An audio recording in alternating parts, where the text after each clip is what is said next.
Welcome back to Heads Up SA, your go-to channel for unpacking South Africa's hottest topics. Today we are diving into an explosive interview with former Minister of Police Bheki Cele on Face the Nation with Clement Manyathela. How have you been since you've been out of government? Do you sleep better at night? Do you miss the job? Gorgeous. I'm gorgeous. From illegal mining standoffs in Stilfontein to how retirement is treating him, Cele did not hold back. First up, retirement seems to be treating the former minister well. Bheki Cele told SABC's Clement Manyathela he's enjoying life after office, except for one small hiccup, the threats.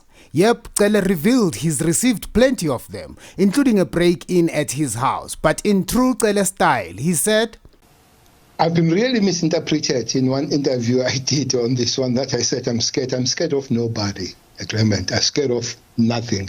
And not only now, even when I was a minister, there were a lot of times where I will do things as I'm called. For instance, in the house, I don't stay with the security. I did not stay with the security guys, especially in my hometown in Durban. There would be things where we are called, we just get in the car and you drive off. You've indicated that you are not scared of anyone, and those who said you're fearing for your life were misquoting you. But have you received any threats since you left office? A lot. And how do you deal with those? Do you report them to the police? Do you have enough security? Yes.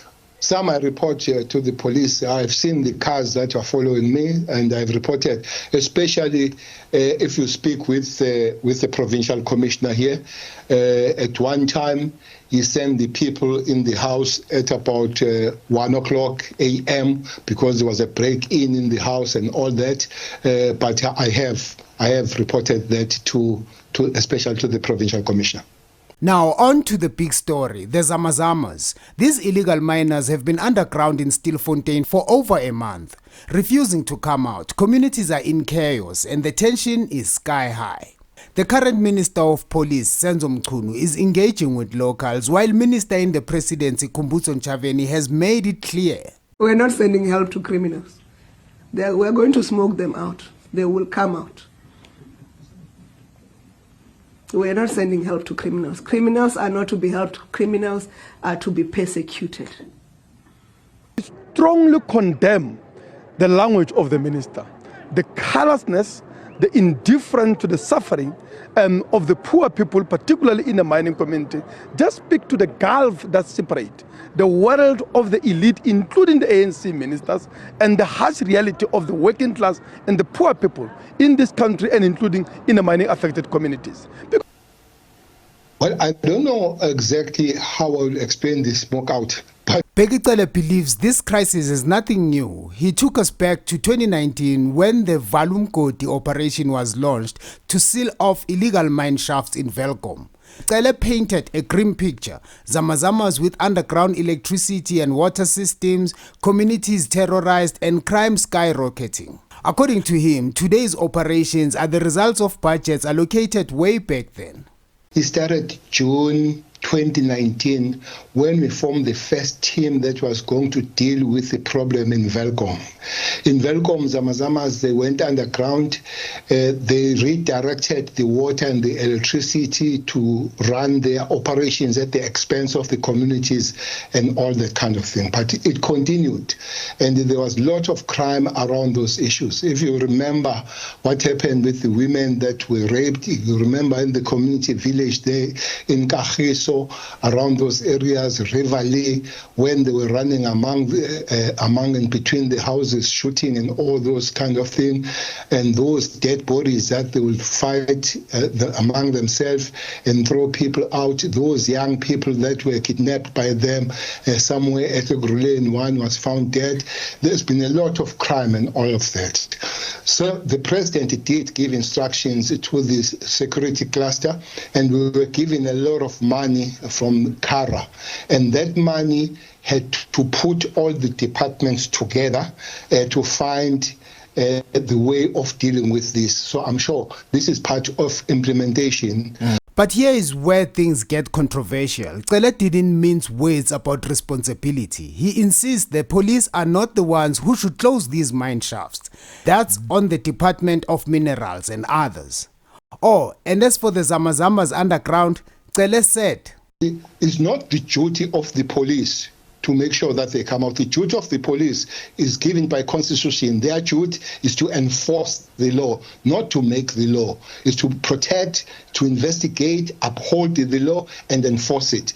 So other organizations and those people that found their way down there, they must find their way out and get ready to be arrested by the police. And indeed, it can't be the job of the police to take those people out there. They went there for themselves and they come out for themselves.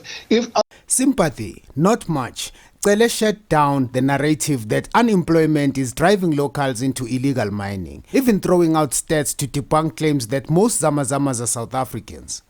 So those that are staying behind, they're there because they want to be there. More than 1,000 they come out.